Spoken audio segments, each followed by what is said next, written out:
여러분 안녕하십니까. 아침의 매일경제 시간입니다. 저는 이상훈입니다. 치열함과 고민거리가 담긴 뉴스들이 넘쳐났던 한 주인데요. 금요일인 오늘도 예외가 아닙니다. 여러분의 눈과 귀를 잡는 이슈들이 많이 준비되어 있습니다. 자, 그럼 먼저 일면 기사부터 바로 출발하겠습니다. 먼저 매일경제 일면 톱 기사입니다. 주택담보대출 금리가 4년 만에 연 5%가 됐다는 겁니다. 한마디로 말해서 돈값이 비싸졌어요. 좀 더 보죠. 금융당국의 대출 조이기에 은행들이 금리 인상으로 대응했다. 지금 정부가 계속 뭔가 좀 조이기를 하고 있잖아요. 전세대출은 연 4%대로 급등했다. 수요자들 문턱이 더 높아졌다. 이런 내용입니다. 이번엔 서울신문 확인해 보겠습니다. 기사가 이쪽에 있는데요. 어제 헌법재판소에 한 가지 결정이 있었습니다. 그 내용입니다. 퇴임을 해서 이게 이유였습니다. 어제 결정의 이유. 첫 법관 탄핵 각하. 올 초에 국회를 통과했죠. 법관 탄핵 소추안. 그런데 여기 보시면 임성근 전 부산고법 부장판사에 대한 국회 탄핵소추입니다. 근데 각하 결정했어요. 이유는 퇴임을 해서 현재는 임기 만료다. 하면 불가하다. 이런 이유를 내세웠습니다. 그런데 재판관 9명 중 5명이 각하 결정. 그러니까 퇴임해서 이거는 뭐 따져볼 필요가 없다는 결정이죠. 3명은 인용인데요. 인용이라는 거는 문제가 있다라는 점을 지적한 겁니다. 소수 의견으로 나왔습니다. 사법농단 탄핵 심판 절차 없이 종료했다. 자, 그런데 처음에 국회에서 탄핵 소추할 때 이런 거 예상 못했을까? 뭐 이런 지적도 좀 나옵니다. 이번엔 경향신문 보겠습니다. 자, 이쪽에 있습니다. 백신 얘기입니다. 얀센 접종자 그리고 50대 그리고 기저질환자 등 4달부터 부스터샷이 시작이 됩니다. 특히요 얀센 접종자들 그동안 이게 얀센의 뭐 효과 이거 뚝 떨어진다 시간 지나면 이런 얘기 나왔는데요. 여기 옆에 표 좀 보겠습니다. 여기 보시면 얀센은 원래 한 번만 맞는 거 있잖아요. 그런데 효과가 너무 급격히 떨어진다 지적 나왔고 미국에서 부스터샷 시작되는데 우리도 이걸 하는 건데요. 화이자 또는 모더나로 접종이 가능하다. 그리고 원하시는 분은 얀센 접종도 가능하다. 이렇게 설명이 되어 있습니다. 마지막으로 중앙일보 확인해 보겠습니다. 일면 톱 기사인데요.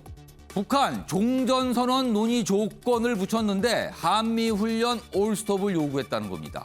지금 종전선언 논의가 우리나라 미국 간의 얘기가 되고 있고요. 북한도 알고 있어요, 지금요. 그런데 조건이 바로 한미훈련 스톱이랍니다.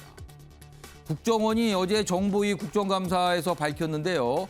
북한은 광물 수출 허용도 조건으로 내걸었다. 그렇다면 두 가지가 큰 조건이다. 한미훈련을 멈춰라.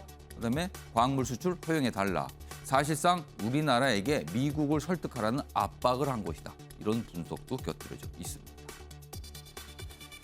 자, 지금까지 일면기사 짚어봤습니다. 그리고요, 뉴스를 보실 때 알쏭달쏭 도대체 이건 무슨 의미지? 이러시는 경우 좀 종종 나타납니다. 오늘요, 네 분 패널께서 그런 궁금증 그리고 이슈를 깊숙하고 생생하게 분석해 주실 예정입니다. 네 분 자리에 모셨습니다. 자, 먼저 화면 가장 맨 왼쪽에 김관옥 계명대 교수 앉아 계시고요.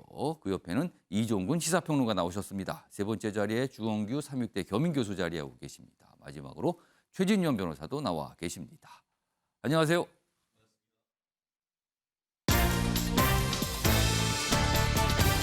오늘 다룰 주요 이슈들을 정리했습니다. 아침을 여는 키워드 4가지가 화면에 준비되어 있습니다. 10월 29일 금요일 순서입니다. 첫 번째 키워드 확인해 보겠습니다. 불나방입니다. 정치권에서 이 표현이 등장을 했어요. 음식점, 이른바 음식점 총량제. 민주당의 이재명 대선 후보가 시장을 방문했을 당시에 이런 얘기를 좀 꺼냈거든요. 그런데 어제 그거에 대해서 뭔가 추가적인 설명과 해명을 하는 과정에서 불나방이라는 표현이 등장을 합니다. 언론이 주목을 했습니다. 첫 번째 키워드입니다. 두 번째 키워드는 누가 경쟁 상대인가? 물음표가 찍혀 있죠. 지금 국민의힘 대선 경선 경쟁 치열하게 벌어져 있고요. 지지율 상에서 앞서가는 두 분 서로를 향해서 날선 발언하고 있습니다. 그걸 지켜보는 민주당. 도대체 누가 이기는 거지? 이런 궁금증 속에 뭔가 약간 달라진 모습이 나타나고 있다고 합니다. 두 번째 키워드입니다. 세 번째는요. 김정은주의. 이게 김정은 이름에 주의가 붙은 거예요. 무슨 뭐 이즘, 뭐 통상 이렇게 표현하는데 이런 표현이 북한 내에서 등장을 했답니다. 자, 그렇다면 이게 어떤 의미를 갖는 것인가? 우리에게는 어떤 뜻이 되는 건가? 분석해 볼 예정입니다. 마지막 키워드는 제3의 성 X. 나라방 얘기인데요. 어떤 한 나라에서 남성, 여성 말고 X라는 성을 인정해 줬습니다. 제3의 성이죠. 여권에다가 표기할 때 선택할 수 있다고 합니다. 이 얘기도 준비되어 있습니다. 자, 아침의 매일경제 첫 번째 이슈는 정치권에서 갑자기 이슈가 됐죠. 음식점 총량제입니다. 갑자기 그냥 툭 나왔어요. 그리고 야당에서도 강하게 비판하는 목소리도 있고요. 여당 내부에서는 요거 고민스러운데 뭐 이런 분위기도 감지가 되고 있습니다. 자, 그러면은 첫 번째 기사 좀 준비했습니다. 보시죠. 음식점 총량제 그리고 주 4일제 한 발 뺀 이재명. 이틀 전에 시장을 방문했을 당시에 이런 얘기를 꺼냈어요. 최근에 우리나라 자영업자 관련된 얘기 등등등을 하면서요. 자, 말실수 자책골 우려가 나오고 있다. 이렇게 돼 있습니다. 좀 더 기사 보면요. 근데 이게 논란이 되고 여러 가지 지적을 받으니까 하루 만에 당장 시행하겠다는 건 아니다. 이렇게 진언했어요. 그렇지만 본인의 소신이라는 분위기가 느껴지는 말은 계속하고 있습니다. 여당 내에서는 이거 말을 아껴야 합니다. 약간 난감한 거 아니냐. 뭐 이렇게 돼 있습니다. 자, 그럼요. 이게 벌써 이틀이 지났는데요. 이틀 전에 이재명 후보가 한 얘기 그리고 어제 야당에서 여러 가지 반응이 있었는데 그 내용까지 묶었습니다. 들어보시죠. 하도 식당 문 열었다 나가고 문 열었다 나가고 이 사람만 하고 나가면 저 사람만 와서 나가고 저 사람만 이게 무슨 개미 지옥도 아니고.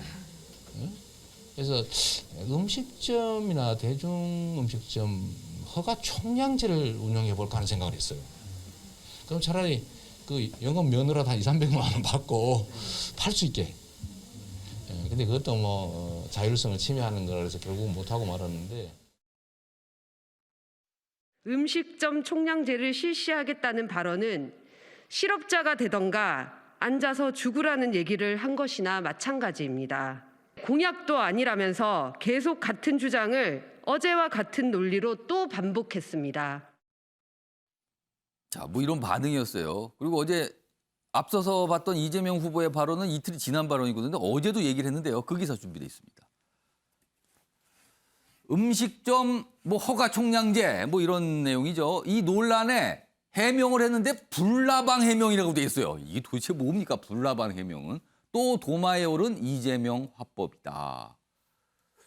그러니까 이게 뭔가 말이 더 커졌다는 거죠. 지금 뭐가 설명을 하다가.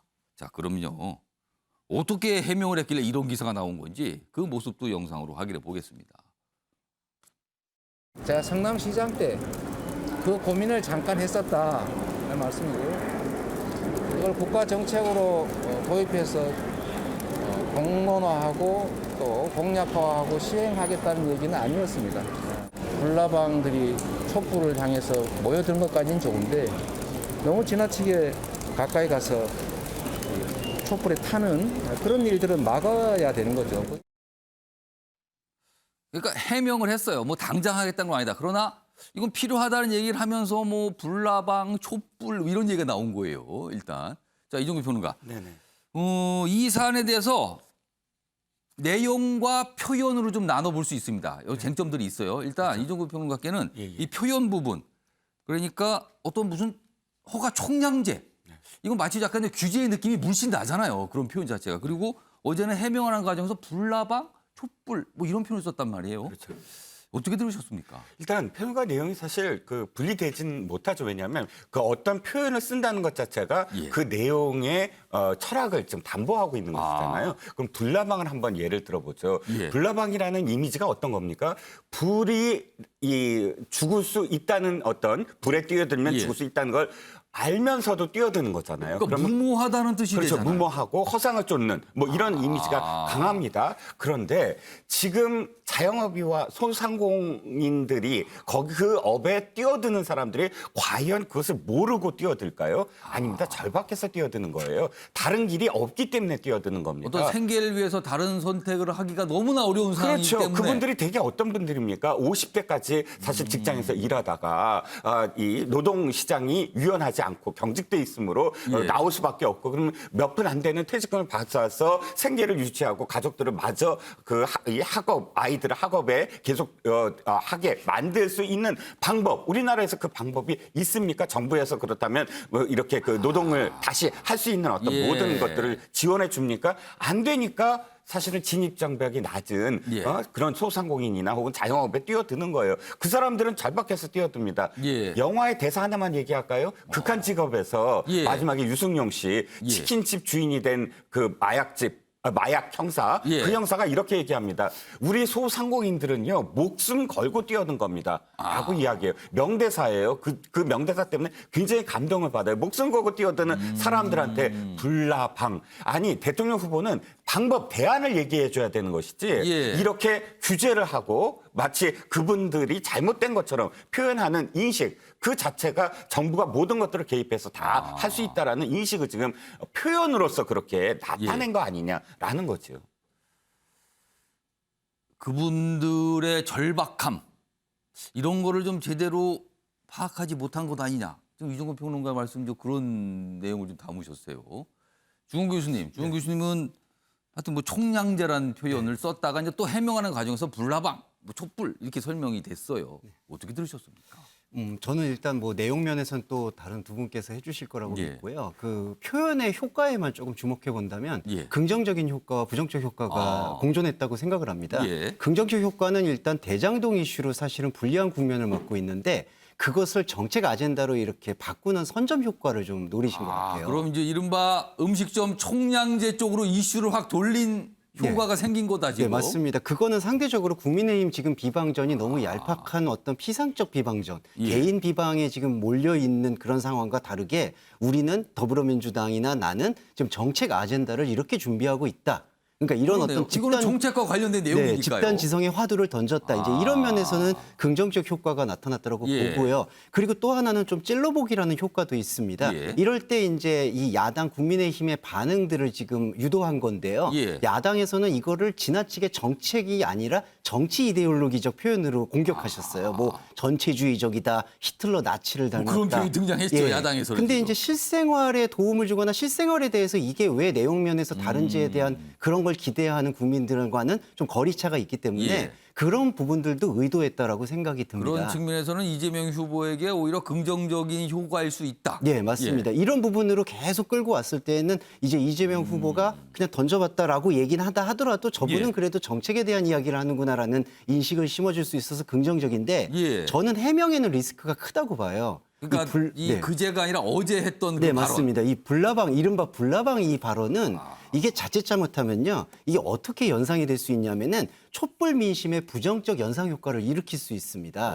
그러니까 촛불에 불나방이 들어가서 타 죽을 수 있다라는 이 뉘앙스는 촛불 민심 자체가 지금 갖고 있는 그 친문의 지지자들의 정치적인 영린을 건드릴 수도 있는 그러니까 단어 선택에 있어서 저는 상당히 부적절했다고 봅니다. 촛불이 사실 민주당 쪽 분들에게는 어떤 상징적인 네, 의미를 갖고 있는 맞습니다. 단어거든요. 예, 왜냐하면 그게. 그 정권에 유지되는 상징적 용어인데 그 상징적 용어를 불나방과 같이 연결시켜가지고 이거를 민생의 화두로 전환시킬 때 이게 자칫 잘못하면 오해의 소지가 생길 수 있다. 그래서 표현의 어떤 맥락에 있어서 해명, 이게 윤석열 후보도 그랬지만 해명은 그냥 좀 안 하시고 침묵하시는 게 오히려 낫었지 않을까. 그런 부정적 효과와 긍정적 효과의 공존을 봤습니다. 그러니까 어제는 뭐 당장 하려는 건 아닙니다. 요 정도로 해명이 끝났으면 되는데 추가적인 설명을 하면서 이게 약간 좀 일이 커졌다.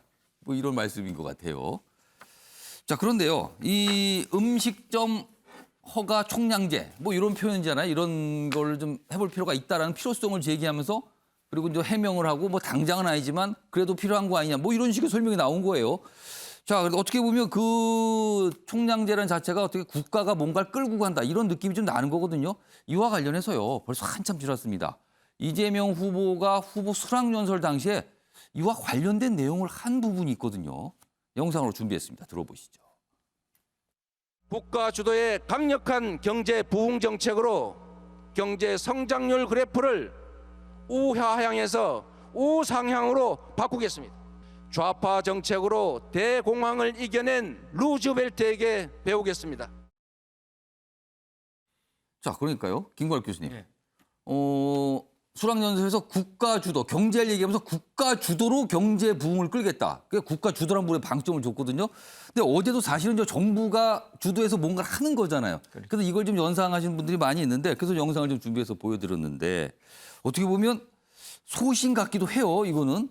근데 자영업자 문제라는 거 그동안 많이 있어서 필요성이 있다라는 얘기 나왔는데 이것을 국가 주도하는 총량제로 한다. 이 내용 측면은 좀 어떻게 보세요? 그러니까 이제 총량제라는 표현은 우리가 좀 달리 해석할 필요가 있는데 기본적으로 이재명 후보 같은 경우는 국가가 지금 전환의 시기에서 뭔가 역할을 해야 된다라고 예. 보는 거거든요.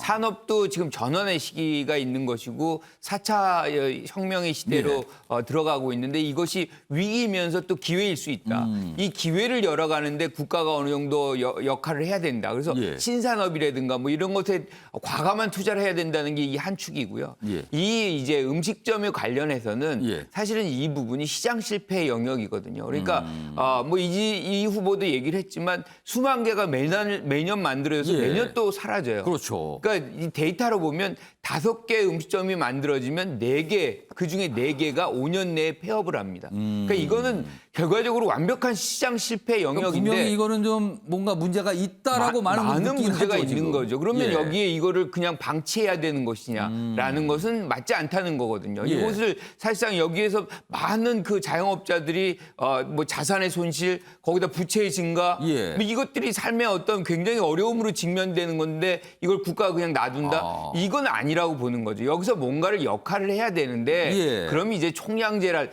이거는 이제 하나의 아이디어 차원인 거지 예. 이 문제를 해결해야 되겠다는 어떤 민생의 화두를 던졌다. 저는 뭐 이렇게 해석을 하거든요. 그리고 본인 스스로도 이것이 뭐 당장에 시행하는 부분이 아니라고 보는 것인데 예. 어쨌든 이런 상황을 방치해서는 안 된다라는 얘기를 지금 하고 있는 것이고 저는 야권에서도 이런 얘기가 사실은 실질적인 문제가 존재하는 부분이거든요. 그러면 예. 여기서 해법을 제시할 때 오히려 이제 승기를 잡고 주도권을 잡고 이 이슈를 잡아가는 것이지 여기에서 이거를 이데올로기로 전환해가지고 이게 전체주의다, 히틀러다 이게 그것에 실질적인 고통을 받고 있는 분들이 그럼 그거를 해법으로 생각할까? 왜냐하면 이건 현실적인 고통이거든요. 예. 저는 그래서 다시 이제 돌아가면 이 후보가 이 얘기를 왜 꺼냈나? 예. 저는 대통령이 되면 지금 사실 코로나 상황에서 굉장히 혹심한 그 고통을 받았거든요. 예. 그래서 아마 소상공인 자영업자에게 대규모 지원책을 이제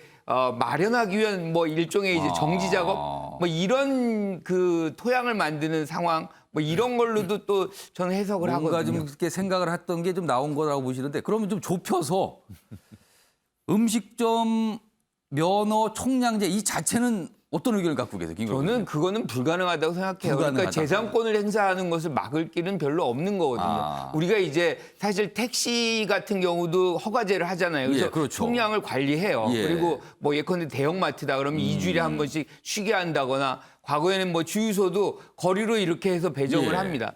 일정 부분 이제 그런 정도의 규제는 하지만 이 재산권 자체를 행사하는 것을 예. 막는다, 허가제로 간다, 이거는 쉽지 않은 거죠. 이제 그런 맥락에서 이 문제를 어떻게 한번 풀어보자. 예. 뭐 이런 것이 지금 핵심적인 이제 아이디어 아닌가 이렇게 생각합니다. 김구락 교수님 이제 그 취지를 좀 봐야 된다 이런 부분을 강조해 주셨어요. 최윤정 변호사. 네.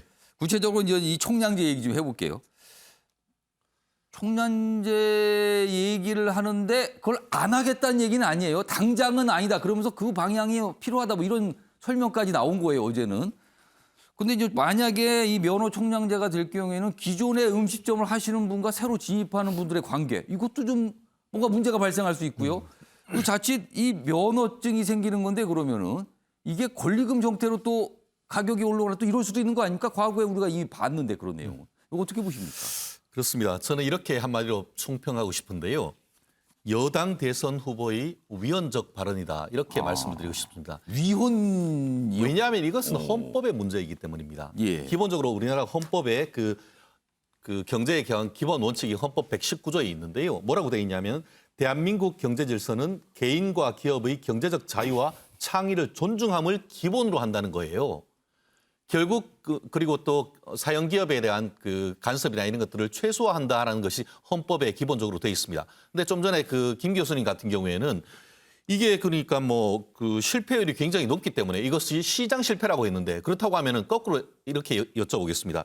지금 미국 같은 경우에나 한국 같은 경우에 스타트업이 성공률이 10개 중에 1개 정도 됩니다. 그렇죠. 그건 실패율이 실패율이 굉장히 90%입니다. 높죠. 예. 그러면 그것은 시장 실패입니까? 결국 이 문제 같은 경우에는 결국 두 가지 점이 있죠. 결국 젊은 친구들 요즘 어떻죠?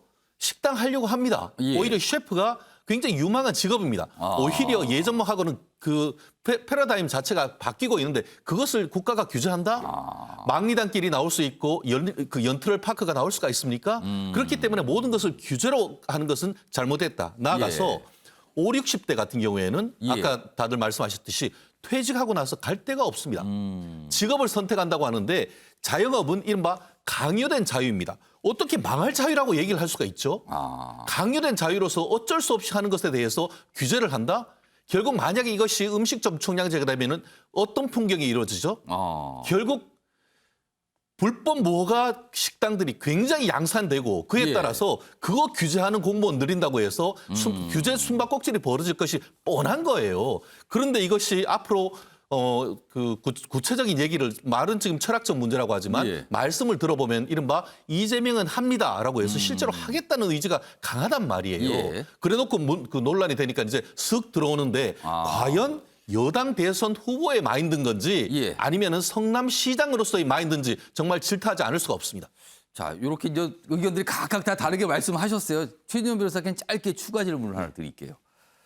어떻게 보면은 지금 우리나라 자영업자분들이 지나치게 많다.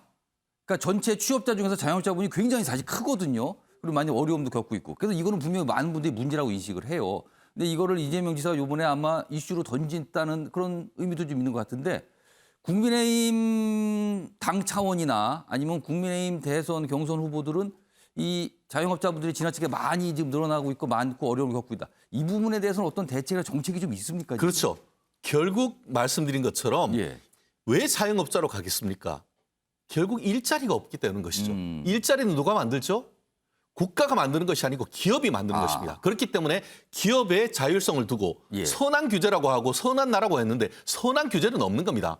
규제를 가급적 줄이고 결국 그 기업이 잘 활동할 수 있도록 다리를 풀어주면은 예. 거기에 고용이 생기고 거기에 일자리가 생기는 겁니다. 그렇기 때문에 기본적으로 기업의 자율성을 부여를 하고 기업이 잘 뛸 수 있도록 여건을 마련해 주면은 예. 그 5, 60대들도 거기에 자연스럽게 자기의 직장을 만들 수 있는 그런 식으로 선순환 구조를 만들려고 하는 것이지 국가가 일일이 규제하는 방향과는 그 사뭇 지금 국민의힘과 민주당의 결이 다른 점이 바로 그 부분입니다.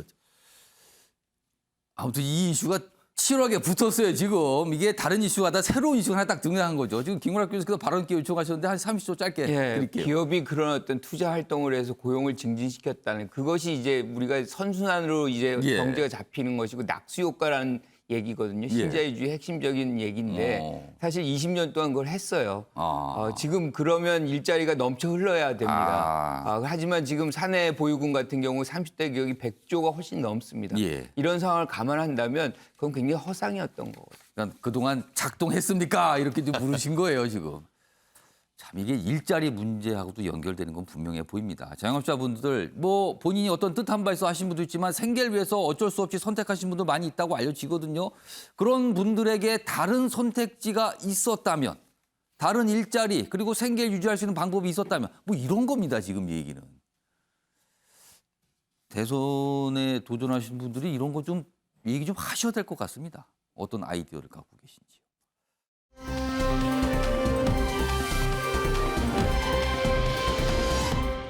자, 다음은 국민의힘 상황 좀 짚어보도록 하겠습니다. 뭐 치열합니다. 그리고 뭐 매일같이 여론조사 나와요.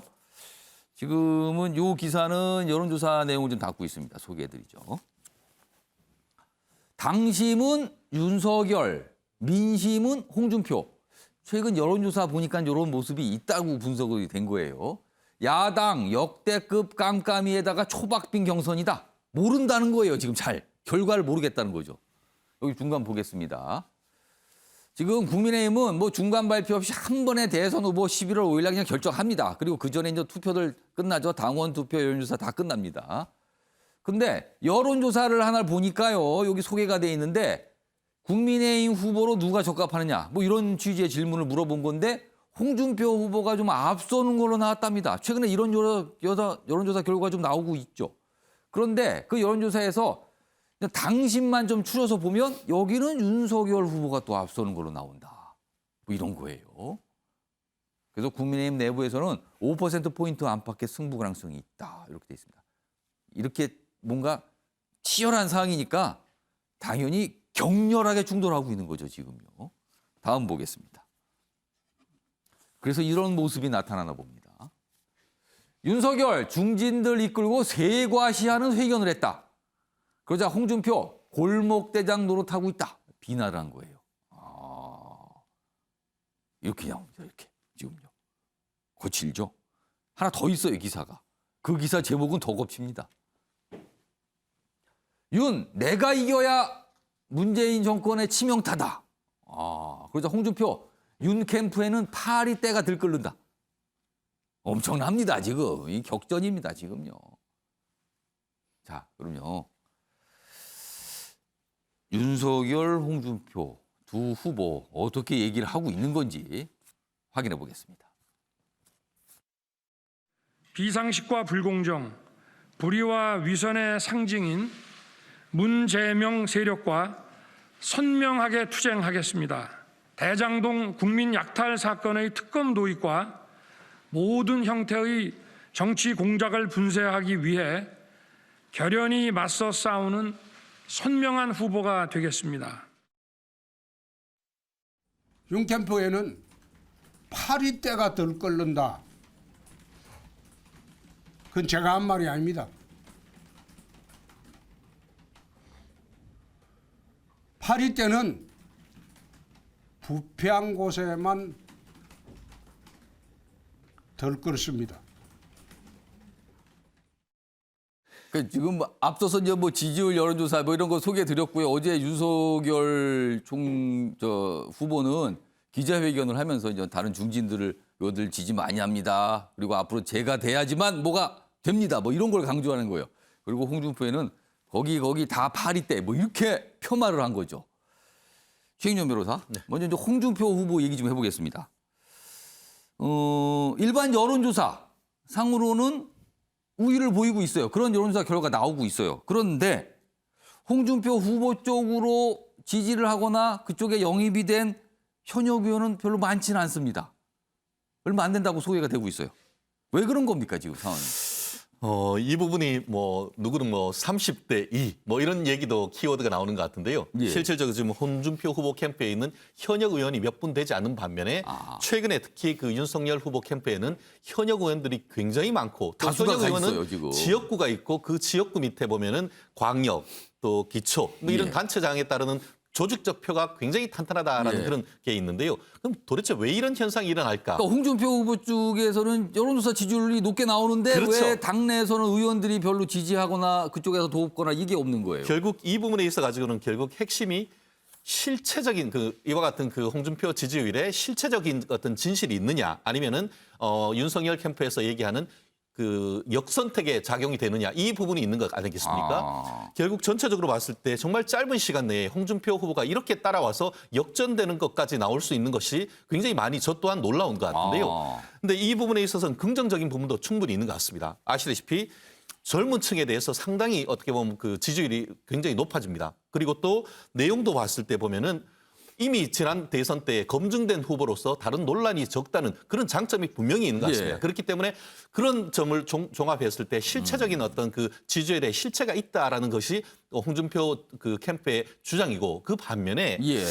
어떻게 보면 역선택이라는 얘기도 완전히 근거가 없는 건 아닌 것 같습니다. 예를 들어서 민주당 후보 지지층 같은 경우에 많이 지지하고 있다는 것으로 나오지 않습니까? 예. 그런데 홍준표 후보 같은 경우에는 지금 공약 중에 예를 들어서 사형제 찬성, 사법시험 부활, 그리고 핵 공유 내지 독자적 핵 보유를 얘기를 하고 있는데 예. 그 내용 공약은 민주당 지지자로서는 이 받아들이기가 쉽지 않은 그런 내용 아닙니까? 아, 그런 그러니까 두 측면에서 개가 역선택이 엇갈리는 있겠는가? 속에서 민주당 그 지지자들이 홍준표를 지지하는 것은 결국 이것은 역선택이 아니냐 이런 논란도 있는 겁니다. 어쨌든 그럼에도 불구하고 지금 봤을 때 당심 중에서도 많이 따라왔고 민심으로서는 뭐 홍준표 후보가 얘기하는 것처럼 민심을 이기는 당심이 없다라는 예. 것이 있을 정도로 굉장히 어떻게 보면 폭풍적으로 휘몰아치는 것은 맞는데 그럼에도 불구하고 현재의 국민의힘 중에서 상당히 많은 지지자들 같은 경우에는 예. 윤석열 후보가 문재인 그 정권을 끝낼 수 있는 좀 더 적임자라는 그런 심정적인 어떤 그런 게 있는데 예. 과연 지금 11월 초에 그와 같은 것이 어떤 식으로 표가 나올지에 대해서는 사실 누구도 지금 단정적으로 얘기하지 못하는 그런 상황이 된 것이 아닐까 생각합니다. 최인정 변호사는요 국민의힘 소속이시잖아요. 그러니까 설명은 조심스럽게 했는데 결론은 잘 모르겠답니다. 이거 어떻게 되는지 잘 모르겠다. 그리고 분석도 굉장히 헷갈린다. 이럴 수도 있고 저럴 수도 있고 뭐 이렇다. 이런 분석을 좀 해주셨어요 지금. 이종근 평론가께는요. 네. 윤석열 후보 얘기로 좀 집중해 보겠습니다. 홍준표 후보와는 반대로 윤석열 후보는 현역 의원들의 지지와 뭐 영입 이게 굉장히 많아요. 네. 뭐 매일같이 나오고 있고요. 그런데 최근에 여론조사는 좀 주춤하고 있습니다. 확실히요. 네. 왜 그런 겁니까 지금? 일단 당심에서 윤석열 후보가 앞선다는 이유는 딱 한 가지예요. 지금 이 당에 지금까지 큰 선거의 이 승패를 보면 재보궐 선거 서울시와 부산시 그것만 빼놓고는 큰 선거에서 4번 다 졌어요. 대선 졌지, 총선 졌지, 지방선거 졌지, 뭐 계속 연달아 졌거든요. 이 패배감이 완전히 이 좌절감으로 바뀔 때. 바로 윤석열 검찰총장으로 대변되는 현 정권에 예. 저항하는 하나의 상징적인 인물이 됐어요. 윤석열 새로운 총장이. 인물이 등장을 그렇죠? 했다 이거죠. 그리고 지지율 기억해 보시면 윤석열 총장이 한 30%대 막 이렇게 예. 앞서갈 때 지금 나온 나머지 후보분들의 지지율은 단단이었어요. 홍준표 후보까지 포함을 해서 그때는 묻지마 지지였어요. 예. 지금 우리가 너무 많은 선거에 지고 있었으므로 누군가가 새롭게 나타나야만 한다. 왜냐하면 나머지 분들은 다 선거에 책임들이 있는 분들이거든요. 예. 대통령 선거에도 나왔고 당대표도 해서 총선도 치러보고 했던 검증된 그러니까 실패의 하나의 어떤 그런 당사자들이었으니까 예. 새로운 사람을 바랬고 그 새로운 사람으로서 어쨌든 윤석열 총장이 이 정치계에 들어왔고 그런데 문제는 그때까지는 견고한 어떤 지지율이 예. 있었는데 정치로 입문하면서부터 서서히 실체 어떤 의미에서는 정치인으로서의 자질 이런 것들이 최근에 실언들 그렇죠 검증되기 시작했죠.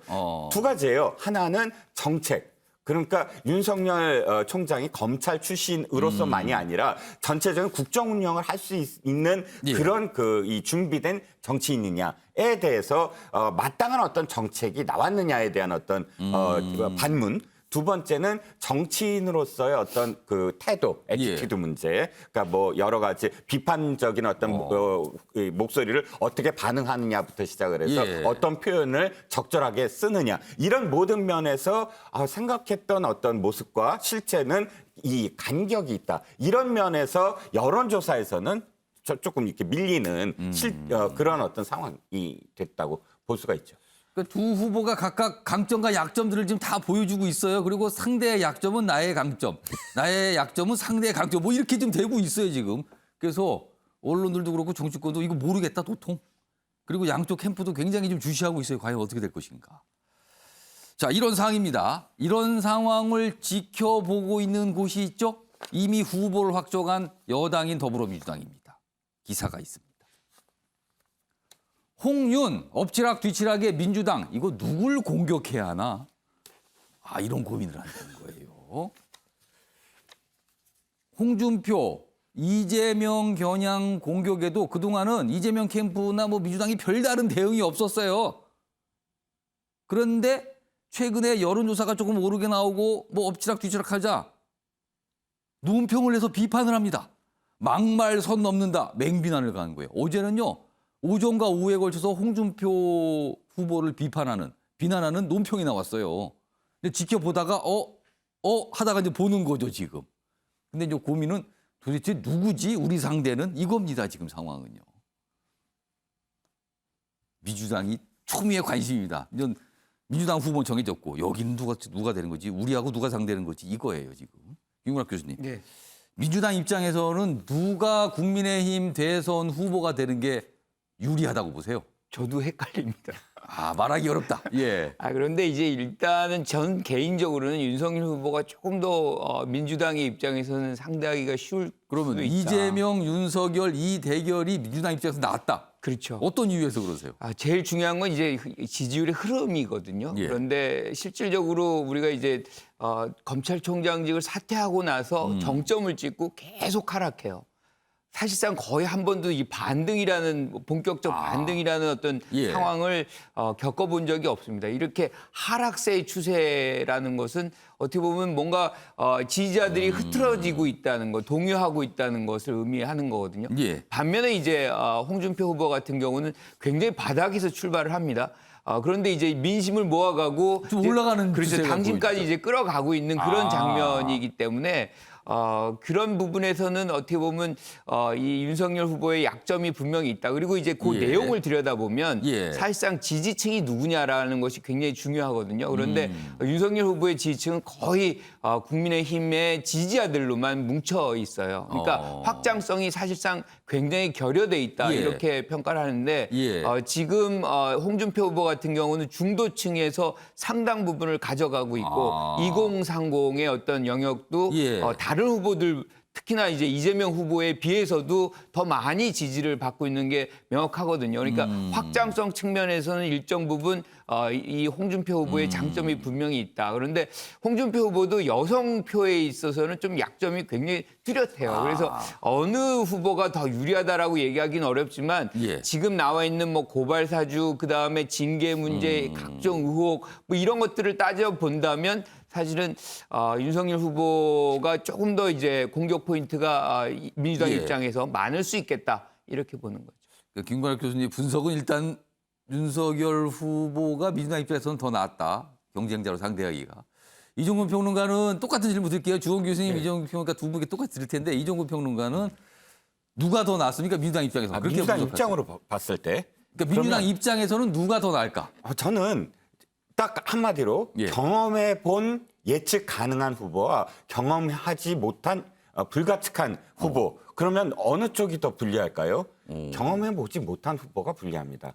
즉 홍준표 후보는 경험해 봤어요. 그러니까 민주당 입장에서는. 그렇죠. 4년 전에 어떻게 공격을 하고 어떻게 그렇죠. 취약점이 대선에 있고 한번 출마했으니까요. 그렇죠. 그리고 그렇다면 그 홍 후보가 4년 전과 달라졌느냐, 진짜 뭐 또 다른 어떤 면을 보여주고 있느냐, 지금 현재 뚜렷하게 어떤 정책적인 측면이라든지 예. 또 애티튜드에서 새로운 어떤 신선함 이런 건 없어요. 그러니까 물론 홍 후보의 어떤 장점은 분명히 있지만 그런데 윤석열 후보를 한번 보시자고요. 정권 교체가 굉장히 높아지고 있잖아요. 점점 높아지고 있습니다. 그 여론상으로 정권 그렇게 교체를 나와요, 지금. 여론조사에서 바라는 예. 그 정권 교체라는 건 뭐냐면 대척점이거든요. 현재 권력과 그리고 현재 권력을 예. 승계한 미래 권력의 대척점이 누가 되느냐에 예. 대해서 이야기할 때 교수님께서 말씀하신 것과 정반대로 공격하면 할수록 그러니까 공격점이 많을수록 예. 사실은 그게 윤석열 후보를 처음에 지지했던 원점으로 회귀된다는 거죠. 핍박받고 압박받고 그런데 그것을 받아내서 예.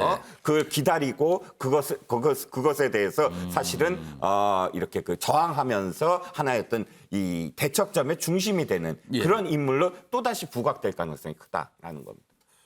두 분 분석이 완전 달라요, 지금. 다른 후보를 선택해 주셨어요. 민주당 입장에서는 과연 누가 더 유리할까에 대해서. 주홍기 교수님. 예, 저도 이제 이종근 평론가님과 의견이 비슷합니다. 윤석열 후보가 아무래도 민주당한테는 좀 더 큰 위험 변수다. 예, 그렇게 볼 수밖에 없는 거는 아무래도 이번 대선이 좀 선면성이나 이념 정쟁으로 흐를 수밖에 없을 것 같습니다. 보수와 진보라는 걸로 싸울 수밖에 없기 때문에. 근데 그런 면에서는 홍준표 후보가 이재명 후보와 겹치는 부분이 너무 많아요. 캐릭터도 그렇고. 그리고 또 똑같이 여성 예. 유권자한테는 두 분 다 비호 감도가 높습니다. 이제 그런 경우라면은 홍준표 후보가 만약에 국민의힘 경선에 대권 주자가 됐을 때에는 그 중간에 있는 중도층이나 확장성이 오히려 이재명 후보한테 더 휩쓸릴 수 있는 가능성이 높다. 예. 그런 면에서는 저는 좀 부정적으로 잠깐 평가해 보자면 윤석열 후보가 이 정도의 실언을 쏟아냈음에도 불구하고 이 정도의 지지율이 유지된다는 거는 아마도 국민의힘 대선 후보가 결정됐을 때는 더 많은 컨벤션 효과가 있을 수 있다. 그래서 민주당에서는 여전히 윤석열 후보를 경계해야 된다. 이렇게 생각합니다. 뭐 세 분께서 이제 각각 분석을 해주셨는데 몰라요. 지금 누가 되는지는. 지금 민주당도 굉장히 관심이다. 그러면서 어제부터 홍준표 후보에 대한 어떤 비판 논평도 좀 냈다. 뭐 이런 기사입니다. 지금요. 민주당이 제일 관심 많겠죠. 사실은요. 어느 누구보다도요. 지금.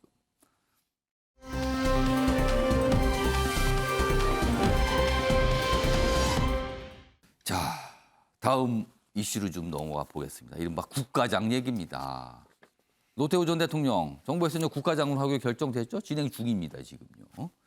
자, 그런데요. 이제 몇 가지 좀 생각해 볼 지점들이 좀 있어요. 먼저 첫 번째 기사입니다. 빈소 찾은 이순자 5.18 사과 의향 묻자 말없이 떠났다. 그리고 뭐 유족들에게는 남편이 못 와서 죄송하다. 뭐 이런 얘기 있습니다. 그리고 김영삼 전 대통령의 아들 김현철 씨 뭐 빈소 조문을 했죠. 뭐 정치 발전에 역할했다. 이런 평가를 좀 남겼습니다. 기사 하나 더 보겠습니다. 이철희 청와대 정무수석 어제 언론 인터뷰에서 질문을 받고 이렇게 대답을 해요. 전두환 국가장 그건 일고의 가치도 없다. 지금 노태우 전 대통령 국가장이잖아요. 근데 이제 그러면 전두환 어떻게 할 거냐? 이걸 질문을 받은 거예요. 했더니 일고의 가치도 없다. 다르다는 거죠. 자, 그럼요. 지금 두 가지 기사 연속해서 소개해 드렸는데 영상으로도 역시 두 가지 모습 연속해서 담았습니다. 보시죠. 어떤 말씀 하셨는지 궁금합니다. 잠시만요. 나갔는데 5.18 시행자들이 없으신가요? 전두환 전 대통령을 언급하시는 분들도 있던데 저희는 완전히 다른 케이스라고 봅니다. 전두환 전 대통령의 경우에는 뭐 국가장이나 심지어 국립묘지 안장이나 이런 건 일고의 가치도 없다고 생각하고요. 관련 기사 하나 더 이어가 보겠습니다. 자, 전두환, 이명박, 박근혜는 국가장법 손질 안 하면 또 혼란 온다. 앞으로 어떻게 할 거냐는 거죠. 현행법은 명확한 기준이 없다. 그 여당 일각에서는 지금 이 노태우 전 대통령 국가장에 또 반발하는 목소리도 있어요. 야당에서는 뭐 과오 반성 여부 등으로 유연성 있게 할 필요가 있다. 뭐 이런 겁니다. 지금. 그러네요, 지금. 어떤 형사적 처벌을 받는 전직 대통령. 그 결과가 있는 대통령 어떻게 할 것인가. 뭐 이런 문제예요, 지금요. 문주중 교수님. 네. 전두환 국가장. 청와대에서는 일고의 가치도 없다 얘기했어요. 일단 이 문제는 어떻게 보십니까? 이게 약간 저는 2011년으로 거슬러 올라가면은 예. 그 국장하고 그 국민장 예. 그걸 이렇게 통합한 통합했죠. 예, 통합했었는데 그때 통합할 때 대상이나 절차만 있었지 혜택을 제한하는 기준이 없었어요. 좀 명확하게 안 만들었다는 거예요. 예, 그러니까 예우를 어디까지 해야 되는 건지 그냥 전 현직 대통령이면 중대범죄를 저질러도 그냥 하는 건지. 넘어가야 되는 건지.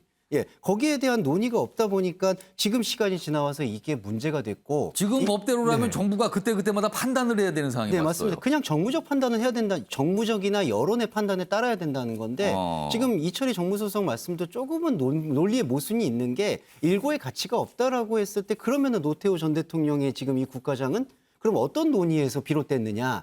거기에 대해서 사실은 사회적 통합이 됐느냐 안 됐느냐라는 판단이 상당히 주관적인데 문제가 있습니다. 예. 그렇기 때문에 그리고 앞으로도 지금 기사에도 나왔지만은 박근혜나 이명박 전 대통령의 그러면 이후의 자치는 어떻게 해야 될 것인가. 이런 부분에 대해서 제대로 된 혼란을 수습하려면은 예. 법 개정이 필요한데 또 요번에 논란이 있는 게 이번 정기국회 때 또 송영길 당대표가 더불어민주당 당대표가 법을 개정하겠다고 하거든요. 예. 근데 작년에도 행안위 보고서가 있었는데 그때도 그냥 솔직히 유아무아 넘어갔는데 그러니까 법은 이미 발의가 된 상태였어요. 네, 그래서 맞습니다. 어떻게 좀 해보자고. 근데 지금 와서 부랴부랴 이렇게 대선을 앞두고 법 개정을 하게 됐을 때 과연 그게 정교할지 또 하나 그리고 그게 오히려 사회 혼란이 되지는 않을지 그리고 잘못하면 어떻게 법을 개정해도 오해가 될 게 어떤 지지층을 모으기 위한 법 개정이 아니었느냐. 이게 또 이 진영에 따라서 시각이 다르다는 거죠. 네, 그러니까 저는 조금 이게 국민의 정서를 판단한다면 요번에 조금 숙고하고 숙기를 해서 대선 이후에 이 문제를 조금 더 정확한 기준으로 매듭지었으면 좋겠다는 생각입니다.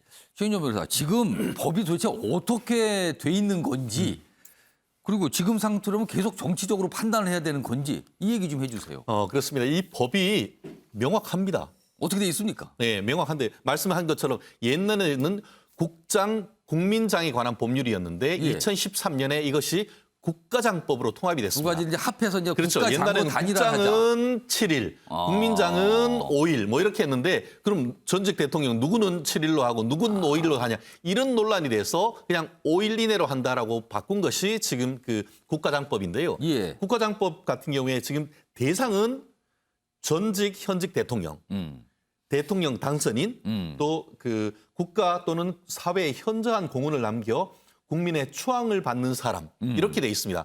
근데 국민의 추앙을 받는 사람이 논란이 될 수는 없겠죠. 결국 지금 전 현직 대통령이 문제인 것 같은데 예. 지금 이렇게 해서 국가장을 할 수 있는 요건이 4가지가 돼 있습니다. 첫 번째 요건이 뭐냐면은 아까 얘기했던 그런 분들이 서거했을 때에 첫 번째 유족의 의견을 들어야 됩니다. 두 번째 행안부 장관이 제청을 해야 됩니다. 그러면 그다음에 국무회의 심의를 거쳐야 됩니다. 예. 그다음에 재미있는 것이 대통령이 결정하는 바에 따라 국가장으로 할 수 있다라고 돼 있습니다. 사실상 대통령이 결정하는 거네요. 그렇습니다. 법상에 결국 따르면. 대통령이 결정하도록 돼 있는 겁니다. 예. 결국 그 지금 말씀하신 것처럼 뭐 중대한 범죄를 그 저지르고 어떻게 국민의 추앙받지 못한 전직 대통령은 어떻게 하느냐가 문제가 되는데 예. 전직 대통령은 국민의 추앙받는지 여부와 상관없이 현재의 대상인 겁니다.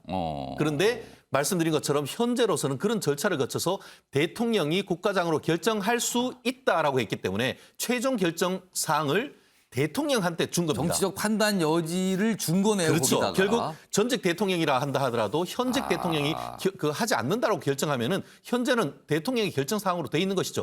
이것을 또 어떻게 결정할지 그 법을 개정할지에 대해서는 또 논란이 돼야 되는데 아마도 거기다가 이제 이럴 때는 국가장이 안 된다. 이렇게 제외 사유 뭐 이런 거를 누르는 그렇죠. 것 같아요. 결국 그 부분은 현직 대통령의 어떤 판단을 제한하는 법 개정이 될 수 있는데 그것과 관련해서도 지금 그 국회에서 전문위원 보고서를 보면은 긍정적으로 보는 견해와 부정적인 견해를 나눠서 결국 그 국회의원들이 결정하도록 지금 돼 있는데 또 논란이 계속될 수밖에 없는 이런 부분이 현대사의 안타까운 상황이 아닌가 싶은데요. 결국 헌법이 바뀌어서 대통령제가 어떻게 바뀐다고 하면은 이 부분이 해소되지만 현행 대통령제가 있는 이상은 계속 이 부분이 논란될 수밖에 없는 그런 구조입니다. 그러니까 우리나라 대통령들, 전직 대통령의 어떤 비극과 관련된 거잖아요. 뭐 중대 범죄로 실형 판결을 받거나 뭐 탄핵이 되거나 뭐 이런 일이 벌어졌는데 과연 이런 경우는 그 예우 국가장을 적용할 것인가? 이걸 어떻게 할 것인가? 그리고 또 더 가면 현충원 안장 뭐 이런 것까지 가는 거예요. 지금 논란들이요. 명확한 기준이 없다. 정치적 판단을 한다. 이렇게 돼 있습니다. 숙제입니다. 숙제 이것이. 다음은요. 북한 얘기인데요. 김정은 북한 위원장 관련돼 있어요. 지금. 어제 국정원 국정감사가 있었거든요. 물론 그 자체는 비공개인데 국정감사에 참여했던 여야 의원들이 이제 끝나고 나서 이제 브리핑을 좀 언론에 하죠. 그러면서 나온 내용들입니다. 먼저 첫 번째 기사 좀 보겠습니다. 이 기사는 두 가지 내용을 좀 담고 있어요. 첫 번째는 북한 김정은주의 독자적 사상체계 정립에 나섰다. 김정은주의라는 게 북한에 등장을 했답니다. 그렇다면 이게 윗대인 아버지, 할아버지 때하고는 뭔가 이제 다르게 간다 뭐 이런 뜻도 있는 건가요? 집권 10년, 올해 당회의 최다 주재했다. 그리고 회의장에는 김일성, 김정은 사진 없앴다. 그리고요, 또 한 가지는 최근에 무슨 대역설 이런 게 참 많이 나왔잖아요. 체중 20kg 감량했답니다. 국정원이 파악한 거래요. 20kg 살을 뺐답니다. 그래서 여러 가지 대역설 얘기 나오는데 그거 사실 아니다. 뭐 AI 이런 거 등등 뭐 다 해서 정교하게 분석해 보니까 같은 사람이다. 국정원은 이렇게 판단을 했답니다. 살 좀 많이 빼서 그러네요. 이런 얘기까지 있었습니다. 그럼요. 이 체중 감량 대역설 관련해서 어제 여야 의원들이 뭐 좀 브리핑을 했어요. 그 내용부터 영상으로 확인해 보겠습니다. 국정원은 AI 등 다양한 과학적 기법을 통해서 분석한 결과 김정은의 체중이 2019년 약 140kg에서 현재 약 20kg가량 감량된 것으로 보이며 건강에는 별다른 문제가 없다고 보고했습니다. 일부에서 제기된 김정은 대역설은 근거가 없고 사실이 아니라고 단정적으로 보고했습니다. 일단 뭐 대역설과 관련된 게 이제 체중 감량이잖아요. 사진 좀 보겠습니다. 지난 3월 사진이죠? 그 옆에는 최근 사진이에요. 아, 얼굴 보니까 확실히 홀쭉해졌네요. 그래서 지금 국정원 한 20kg 정도 살이 빠졌다. 대역 아니다. 이렇게. 그리고 건강에는 문제 없는 걸로 파악한다. 그 국정원 정보를 통해서 이제 이 정보망을 통해서 파악한 내용이 어제 공개가 살짝 됐어요. 확실히 달라진 모습이긴 해요. 그래도 외국 언론에서는 이런 걸 근거로 뭐가 이건 대역이다. 무슨 문제가 생긴 거다. 유고다. 뭐 이런 보도까지 있었지만 국정원에서 아니라고 이제 설명을 한 겁니다. 일단 어제 첫 번째 내용이 이렇게 좀 나왔습니다. 다음도 사진을 좀 보겠습니다. 이른바 김정은 주의와 관련된 거예요. 이 기사 보면은 당 회의장 배경에서 김일성, 김정일 사진이 없었다. 여기 보세요. 여기 사진 두 장이 위아래로 있는데 위에 있는 사진은 2016년 당대회 장의 모습이에요. 여기 보면 그때도 김정은 체제였잖아요. 사진이 딱 크게 걸려 있습니다. 이렇게 크게. 근데요. 올해 당대회는 사진이 사라졌어요. 빠진 겁니다. 그리고 다른 게 있죠. 자, 이게 무슨 의미인가? 특히 저런 사회주의, 공산주의 국가에서는 어떤 이런 사진 등 상징이 굉장히 중요하다고 평가받는데 사라진 겁니다. 좀 더 보겠습니다. 그러면서 국정원 파악하기로는 김정은주의란 용어를 쓰기 시작을 했다. 이런 내용입니다. 다음 기사 하나 더 있습니다. 자, 북한 매체에 수령이란 표현이 등장했답니다. 37살 김정은 수령에 등극했다. 스스로 김일성 반열에 오른 것인가. 김정일, 아버지는 김정일도 생전에 쓰지 못한 칭호인데 쓰고 있답니다. 이제는. 뭔가 변화가 생긴 것 같아요. 자, 그럼요. 김정은주의란 표현, 이와 관련된 어제 설명도 있었거든요. 확인해 보겠습니다. 김정은주의라는 용어가 사용되고 있다는 걸 확인했고 어떤 새로운 독자적인 사상 체계로 정립하는 시도가 좀 있는 것 같다. 자, 김광학 교수님, 이거 분석을 좀 해봐야 되겠습니다. 일단 김정은주의란 표현을 쓰고 있다라고 국정이 파악했다. 그리고 북한 관영 매체에 수령이란 표현이 등장을 했어요. 그리고 사진은 사라졌어요. 이런 세 가지 모습입니다.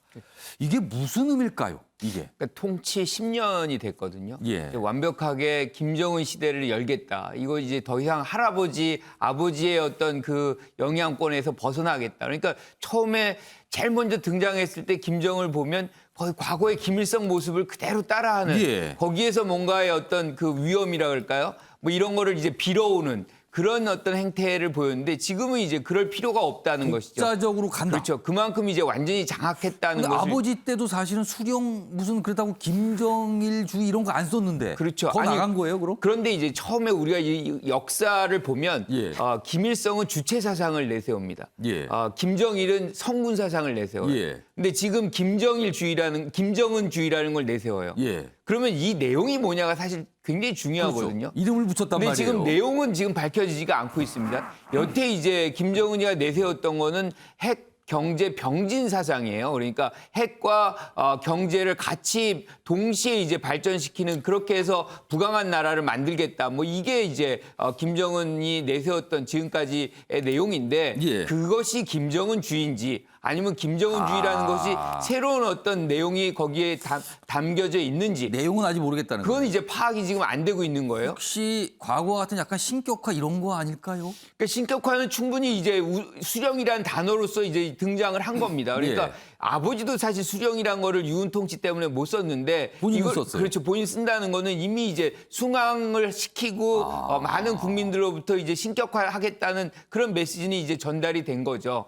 그래서 제일 중요한 거는 여기서 이제 완전히 장악했다는 것 그리고 수령의 어떤 위상에 이제 올라갔다는 것 더 중요한 건 이제 김정은주의가 무엇이냐. 이것이 결국엔 남북 관계, 특히나 이제 미북 관계에서 어떤 영향을 미칠 것이냐라고 본다면 저는 그렇게 나쁘지는 않다고 봐요. 그러니까 내용을 봐야 되겠지만 왜냐하면 이제 전체적으로 모든 것을 이제 통제하고 있다는 것은 사실 김정은만 설득이 된다 그러면 문제점이 어떻게 보면 쉽게 해결될 수 있다는 것을 의미할 수 있기 때문에 톱다운이 쉽게 될 수 있다. 톱다운이 가능하다는 부분이 얘기가 될 수 있기 때문에 이제 전개돼야 되는 것을 다시 봐야 되겠지만 어쨌든 일단은 기본적으로 불안정성은 굉장히 완화됐다 뭐 이렇게 봐야 되겠죠. 어제 김정은주의 내용이 뭔지 설명은 없었거든요. 국정원이 좀 파악을 해야겠는데요. 그 내용이 도대체 뭔데 주의라는 표현을 썼는가? 한번 궁금하기도 합니다, 진짜. 그게 어떤 내용일지요. 내용이 하나 더 있습니다. 어제 국정원 국정감사장에서 설명된 내용인데요.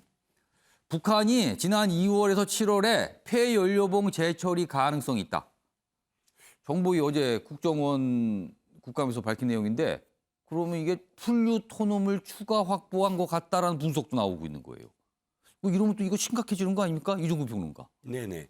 그런데 좀 들여다볼 게 있습니다. 예. 뭐냐면 영변을 폐쇄했었잖아요. 근데 영변을 폐쇄한 것을 북한에서는 우리가 핵의 비핵화를 지금 상징하는 것이다 했지만 미국이 북미 협상에서 왜 안 받아들였냐면 영변 말고도 있지 않느냐. 그것을 다 공개하라는 것이고요. 예. 즉 영변 이외에도 사실은 비밀리에 이 폐연료봉 재처리를 하고 플루토늄 확보를 하고 그다음에 핵무기를 생산할 수 있습니다. 예. 그런데 왜 영변을 했을까예요.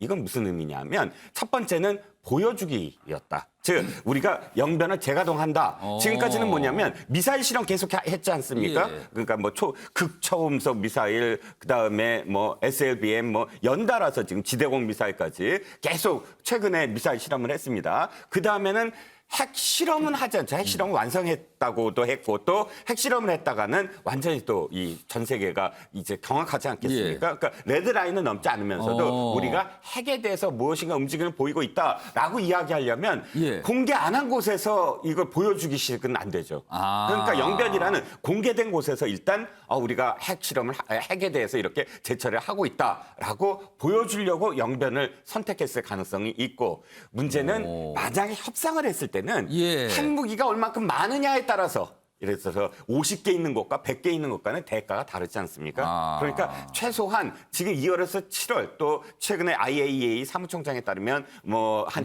최근 3년간 다시 이제 핵무기를 계속 지금 만들고 있긴 하지만 이것이 위협적인 어떤 상황이라기보단 나중에 대가를 얻기 위한 이 시위 협상 카드. 가능성이 크다라는 그런 분석이 이어지고 있는 거죠.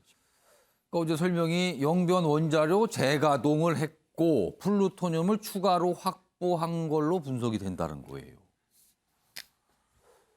북한은 뭔가 이렇게 계획이 있는 건가요? 뭔가를 향해서 가는 이런 모습입니다, 지금.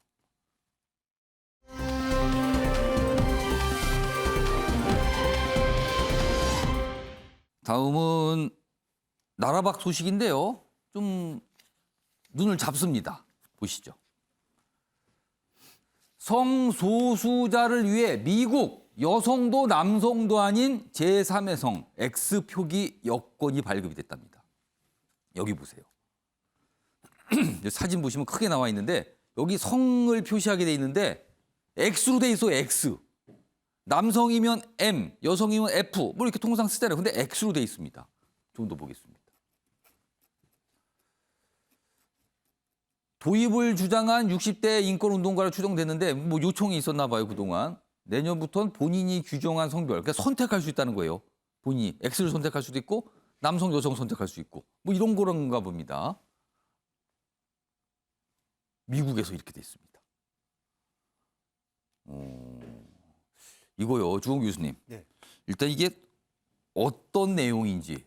자, 그렇다면 우리는 고민을 해야 되는 건지 어떻게 좀 보십니까, 이거? 자, 예전까지만 해도 미국은요, 이제 출생이 남성으로 출생 신고했는데 이제 성별 전환 수술을 해서 여성이 되면은 처음에는 그것도 인정을 잘 안 해주는 분위기였어요.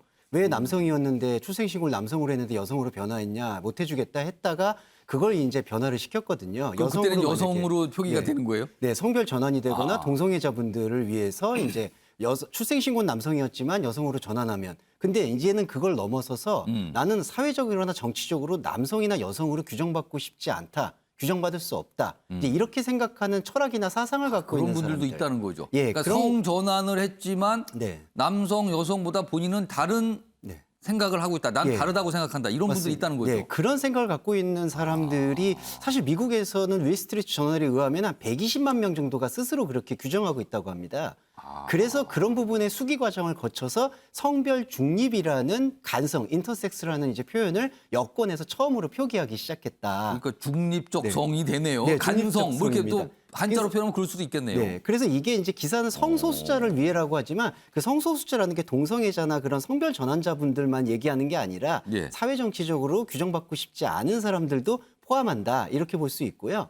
미국은 조금 더 늦은 편이라고 평가받습니다. 왜냐하면은 캐나다나 독일 같은 경우에선 이미 시행을 하고 있고요. 미국은 좀 보수적 분위기 때문에 이후에 지금 이제 수기 과정을 통해서 됐는데 한국 사회에 대해서 한 말씀만 드리면은 예. 저는 이런 과정에 대해서 만약에 선진국들이나 이런 곳에서 문화적 흐름에서 미리 했다. 그러니까 예. 우리가 따라가야 된다 아니면 무조건 배척해야 된다. 그런 것들이 이미 그런 충분한 수기 과정이 없이 그냥 급조되지는 않을까. 그런 것들이 상당히 우려됩니다. 아직은 우리가 이런 걸 본격적으로 논의한 것 같지는 않아요. 예, 지금 저희는 이전에 이 동성애나 성소수자 문제에서도 지금 예. 갈등이 있거든요. 그래서 조금 더 충분한 어떤 대비나 생각들을 좀 미리 나누는 것은 어떨까 그런 것들을 좀 시사하는 것 같습니다. 지금 X라는 이 성별을 허용한 국가가 한 11개 정도 되는 걸로 파악이 된다는 거예요. 최윤정 변호사, 우리는 안 되죠, 지금 법상. 제3의 성표기는. 그 아시다시피 X란 것은 우리가 수학할 때의 미지수 X인 거죠. 모르겠다는 뜻이 그렇죠. 되는 거죠. 모르겠다는 아직은 그런 모르겠다. 것 아니겠습니까? 사회학을 하시는 분들은 N개의 성이다라고 해서 우리는 통상 남녀 두 가지 성, 양성 평등을 얘기하지만 또 사회학을 하시는 분들은 그 성이 여러 가지가 있을 수 있고 그 성을 내가 밝히고 싶지 않다라는 것 자체로서 해서 X다라고 지금 얘기를 하고 있는데 또 여권 등에 본인이 남성인지 여성인지 이거를 밝히기 싫어하시는 분도 있을 그렇죠. 텐데 그 그때는 정체성을 X를 밝히지 선택한다는 거네요. 그럴 않겠다. 땐 또. 그러니까 요즘 얘기하는 뭐 LGBTQ 그 중에 어떤 것도 나는 밝히지 않겠다라고 하는 어떤 개인의 어떤 그 표현의 자유의 하나라고 볼 수 있는데요. 예. 사실 아마 그 어디에 그 제주도라도 가기 위해서 이 그 항공권을 끌어본 사람은 항상 알 겁니다. 남녀 반드시 체크를 해야 됩니다. 우리가 사건 사고가 났을 때에 그 만에 하나 이분의 어떤 성 정체성을 확인하기 위한 차원에서 그렇게 하는 것 같은데 어떤 사회적 필요성은 있지만 성적 자기결정권이라는 측면에서 과연 이것을 이런 식으로 남녀를 넘어서 다른 성을 인정해줘야 될 것인가에 대해서는 아직까지 우리나라에서 이른바 차별금지법 이런 부분에 대해서 보수적인 쪽과 진보적인 쪽의 논란이 아주 크기 때문에 현재 법제화하기는 아직까지는 우리나라에서는 조금 쉽지 않지 않나. 사실 미국 같은 경우에도 공화당 그 정권에서는 이 부분이 논의되지 않았다가 민주당 정권에 대해서 들어오면서 이런 부분이 있었던 것 같습니다. 아무튼 좀 눈길을 잡습니다. 이제 미국에서는 이게 오랫동안 어떤 얘기들이 있었기 때문에 이런 결정이 이루어졌다는 거죠. 우리는 아직까지 조금 더 시간 그리고 논의 과정이 좀 있어야 될 것 같아요. 자, 다음은 뭐 사회 분야 기사라고 할 수 있는데요. 유명인과 관련된 기사가 좀 오늘 좀 하나 있어요. 보시죠. 백건우 씨, 피아니스트, 그리고 배우 윤정희 씨 관련. 그동안 이 기사가 좀 종종 나왔어요. 자, 어제 기자회견을 통해서 이런 얘기를 했습니다. 아내, 딸 파리에서 편하게 지내고 있다. 윤정희 동생 뭐 21억 원, 뭐 횡령 혐의 고소다. 뭐 이런 주장을 내는 거죠. 그러니까 그동안 뭐 아내 방치한 거 아니냐 뭐 이런 거에 대한 얘기가 있었거든요. 그걸 반박하면서 이런 얘기를 합니다. 명예훼손 별도 소송도 검토한다. 뭐 이런 얘기인데 일단 어제 뭐 기자회견도 하고 뭐 그런 모습이 있었는데 먼저 관련 영상부터 좀 확인해 보겠습니다. 현재 배우 윤정희는 매일매일 평화롭게 자신의 꿈속에서 살고 있습니다. 엄마를 정성으로 돌보고 있는 우리 진이에 대한 억지와 거짓의 인신공격은 더 이상 허락하지 않겠습니다. 그들이 왜 2년 반 동안 거짓된 주장을 해오고 있는지는 그들의 의도를 잠시라도 생각해 보시면 사건의 윤곽이 명확히 그려질 것입니다. 최인준 변호사, 지금 이 사안에서 양쪽의 주장이 강하게 대립하고 있는 서로 다른 상황인데 지금 이게 어떤 얘기입니까? 설명 좀 그렇습니다. 해주세요. 아시다시피 백건우 씨 같은 경우에는 뭐 피아노계의 거성, 피아노계의 구도자라고 할 수 있을 정도로 전 세계적인 피아니스트이시고 또 부인이신 그 윤정희 씨 같은 경우에도 이른바 왕년의 탑스타셔서 국제적인 영화제에서 영화상도 많이 받았던 분입니다. 그리고 프랑스에서 그 국민 어떤 문화 훈장까지 받아서 프랑스에서 평생 살 수 있는 그런 자격이 있는 그런 사람이죠. 근데 이게 문제가 된 게 2017년에 그 얘기가 나왔는데 부인이신 그 윤정희 씨가 알츠하이머에 걸렸다라는 보도가 나오면서 알츠하이머에 걸린 부인을 이 그 백건우 씨가 방치했다라는 그런 논란이 벌어졌던 것이죠. 제대로 돌보지 않는 거 아니냐? 그렇죠. 그렇게 하면서 지금 윤정희 씨의 동생들이 프랑스 법원에다가 지금 그 남편과 딸이 자기 그 언니를 방치하고 있으니까 후견인을 우리로 정해달라라는 그런 소송을 제기를 했던 것이죠. 그러면서 이것이 서로 법정 공방이 벌어졌었고 최근에 한 지상파 고발 프로그램에서 지금 그 윤정희 씨 동생들의 입장에 조금 더 그 방점을 그런 걸 둔 소개를 좀 방송이 한 나왔죠. 그래서 내용이군요. 실제로 마치 그 백건우 씨가 부인을 방치했는 듯한 그런 내용의 방송이 있었는데 그에 대한 반격성 그 인터뷰가 그 나왔던 반박을 것이 강하게 한 바로 거군요. 이건 것이죠. 그러면서 기존의 그와 같은 방송이나 행사를 반박하면서 얘기하는 것이 사실 그 윤정희 씨 같은 경우에는 매우 유명 그 연예인이었지 않습니까? 그런데 본인이 어떤 그런 그 병에 걸린 그런 모습을 외부에 나타내지 않기를 바란다는 그런 어떤 바람이 있었고 그에 더해서 본인들도 프랑스에서 충분히 어떤 그 요양이라든가 치료를 해주고 행복하게 살 수 있다라고 얘기를 하면서 결국 이런 식으로 해서 그 부인한테 문제를 일으키는 것은 부인과 해서 그 출연료나 이런 것들이 한 21억 정도 있는데 그 돈이 없어졌다. 사실은 그 돈에 대한 어떤 면피성을 하려고 이 동생들이 이런 그 계속 논란을 벌이는 것이 아닌가라는 의혹을 지금 제기를 했는 것인데요.